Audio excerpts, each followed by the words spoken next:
So, I got my little place set up on the street eventually when they decided they could trust me, I guess, for all the watches and the rings and stuff. And, I had all my Japanese phrases written down, I'll probably butcher the pronunciation if I try now, but I had to stand there all day saying, "Irashaimase! Watashi wa ichiban koko desu." All these phrases, which essentially meant, "Welcome to my stall, please come look at my things, I am the cheap and best, looking is free." In short, all those really annoying phrases I'd heard all those years in India and all the way across. And now I was one of those people. But slowly I learned the tricks of selling on the street in Japan, which are manifold. There's a lot of interesting psychology you have to get into. One of the best things you could do, though, apart from throwing in a bit of string to secure a deal, which always worked really well. Hasho? Yeah, just for you. The best trick we ever do was something called janken. A janken was a game known in the rest of the world as scissors, paper, stone. And this worked with every strata and section of Japanese society, whether it was students or old people or men or women, it didn't matter. It was like some ancient samurai code that everyone seemed to respect. So what we do is I tell you what, let's play janken. If you win, you pay 4,000. If I win, 6,000. And before they could protest, I go into my janken warm-up. They'd start laughing. And then, if I was having a bad day, I'd watch what they were throwing in the air and then throw the winning signal. Oh, I'm sorry. It's going to be 6,000 yen. Ching, ching, ching. But it was really in this time I began to lose my way because, A, I was really becoming a different person. I wasn't myself anymore. This was far from who I was when I arrived. But just standing there on the freezing winter streets of Tokyo for 12 hours a day, every single day of the week, without rest, living in this foreigner's guest house where there were 8 of us in one room, sharing these bunk beds, all I could think about was numbers just rolling in front of my eyes. And on a good day, you felt like king of the world. People give you money for nothing. But on the bad days, and there were many, many, many of them, I would just be standing there on the street in front of my stall of worthless trinkets, with fake Rolex watches in my pockets, like some dodgy Cockney, gangster. And I would just stand there crying. And I would just stand and cry and cry and cry for hours at a time, scaring the customers away even further, which made me feel even worse, right?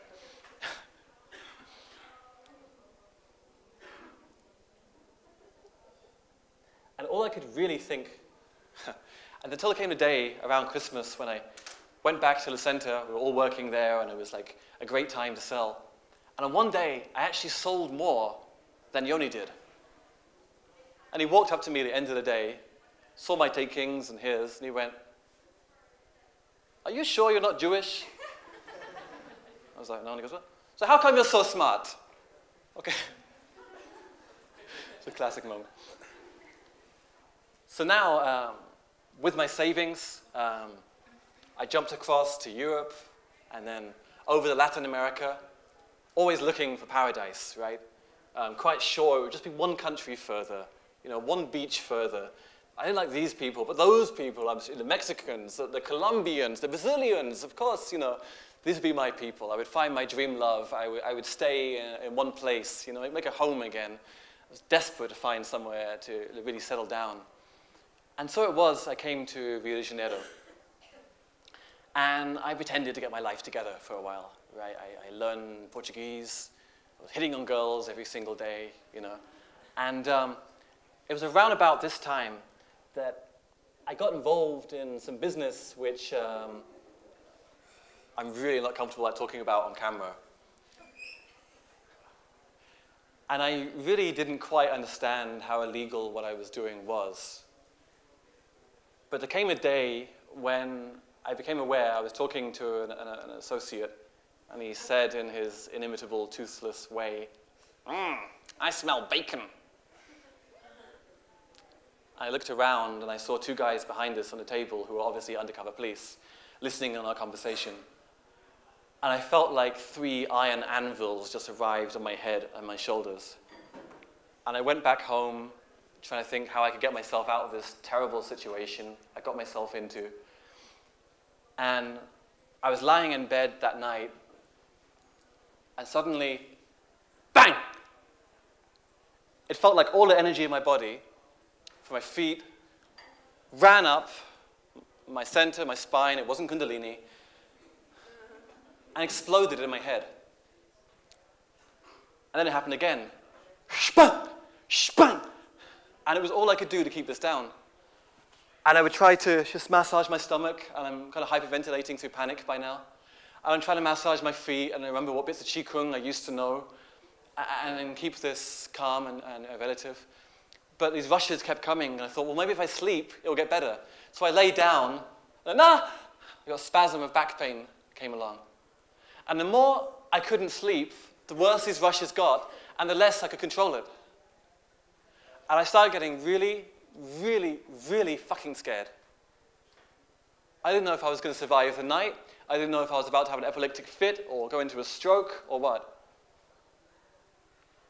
Somehow I stayed awake pretty much all the night. I think I passed out once or twice. I got to the morning, and all I knew was I couldn't do another night like that ever again. And I thought, well, unless I find some way to deal with this today, find some acupuncturists, some neurologists, anything, I've got to start thinking about how I can commit suicide, because I cannot allow this to happen. This is so out of my comfort zone, so beyond any threshold I've ever had. So I found an acupuncturist that day. It seemed to make it a little bit better. And what did I do in the worst crisis and trauma of my life? Did I call up friends? Did I call up family? No, of course not. I went off alone to a little village in northeast Brazil to try and work it out. And I couldn't read a book without a rush coming. I couldn't meditate without a rush coming. Even when I was making love, sometimes a rush would come, and I'd freak out and panic, and the girl I was with would look at me like she was getting even nervous, more nervous than me. And then every night for the next year and a half, every time I lay down, I got at least 5 rushes. So I was sleeping in the end with like 6 pillows stacked up, because somehow it got worse when I lay on my back. And it was about this time that I realized I had to do something about this. So I flew to England, and I worked like a dog all summer, about 75-hour weeks to save money. Took a flight to Israel, where I'd spent some time previously, just on a hunch that I might find the right person. I was really lucky. I found a therapist who was prepared to negotiate this obstacle course of my personality. And it was then that she really explained something to me, which is that we think we know who we are. We have ideas and opinions, plans, things we're going to do. But do we really have any idea who we are? Is it just the personality that we've accumulated over the years, all these defense mechanisms we have to win praise or to avoid criticism?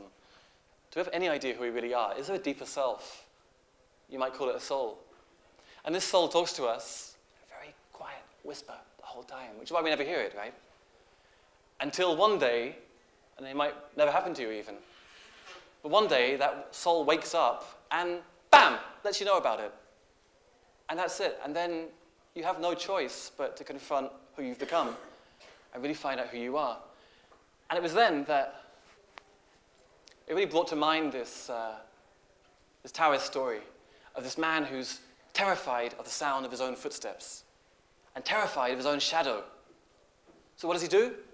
He starts running, obviously. But the faster he runs, the louder his footsteps are, and the faster his shadow is now following him. And this guy in the story runs and runs and runs and runs until he drops down dead of exhaustion. When all he actually had to do was sit in the shade, and he wouldn't see a shadow anymore. And if he sat down, he wouldn't hear the sound of his own footsteps. And that was how I felt I'd become over these years. And so this therapist, this beautiful healer, she really taught me that there's no one to be, there's nothing to do, and there's nowhere to go.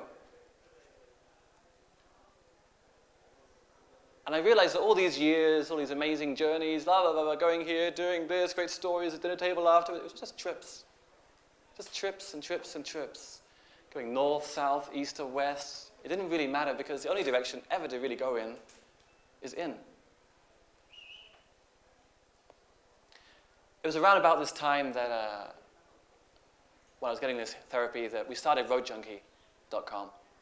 And at first, it was kind of like a catharsis, just trying to get everything out of my head that had happened over these years, the stories and the tips that we had. And it quickly began to grow into something more. And I found out that there were as many people out there as sick of the whole consumer travel thing as I was. The whole guidebook generation, all these destinations that were being sold to people. People talking about, well, yeah, first I did Australia, then I did New Zealand, I did Thailand, and then how can you do a country? And what we found out was, as we came out with this new kind of subjective, outspoken voice, that there were tens of thousands, hundreds of thousands of road junkies out there who felt the same way. And having a sense of community somehow made it all better for us, knowing we weren't alone out there, that we might meet up, even in a place like this. It could be okay. People talk a lot about travel to find themselves. You know, go off to Southeast Asia, 3 months, traveling to find themselves. I think you have to lose yourself first. I think you have to lose the idea of who you've become, first of all. But all the same, you do have to head out there. You might know the story. It was made popular by Paulo Coelho and The Alchemist, but it's actually a very old Middle Eastern story. This guy's living in Baghdad, and he has a dream. And he sees this house in Cairo with a basement full of gold. Being a big believer in dreams, he sets off with his camel and all his bags, and he head across the desert, and they have this terrible journey. And his camel dies halfway through. He has to walk the rest of the way. He's robbed, he's beaten, and he arrives in Cairo finally, about half his original weight. And he tries to find the house, but he can't find it anywhere. I mean, Cairo is a huge city. And the chief of police comes along and catches him and goes, "Ah, thief!" He goes, no, believe me. He goes, "Oh, we take you away." He goes, "No, I had this dream." Police chief says, "Yeah, go on." He says, "I had this dream about this basement full of gold in Cairo." And the chief of police just starts laughing. "You fool. I also had a dream like that one day. There was a house with a yellow wall and a blue door in Baghdad, and a cellar was full of gold. But do you think I'm stupid enough to head off there and look for it?" And of course, the house he describes is that young man's very house back in Baghdad. So everything he ever needed was already there, but he had to make this whole journey to find out before he could go back. I don't know if you ever really do find yourself. You know, I mean, all the pretty philosophies and spiritual ideas we have, they kind of work for a while. But I think it's something that slips out of your grasp the whole time. It's quite illusory. But what I do know is that meeting yourself is a journey you do every single day. But after a while, it's not about running away anymore. It's about coming back home. Thank you.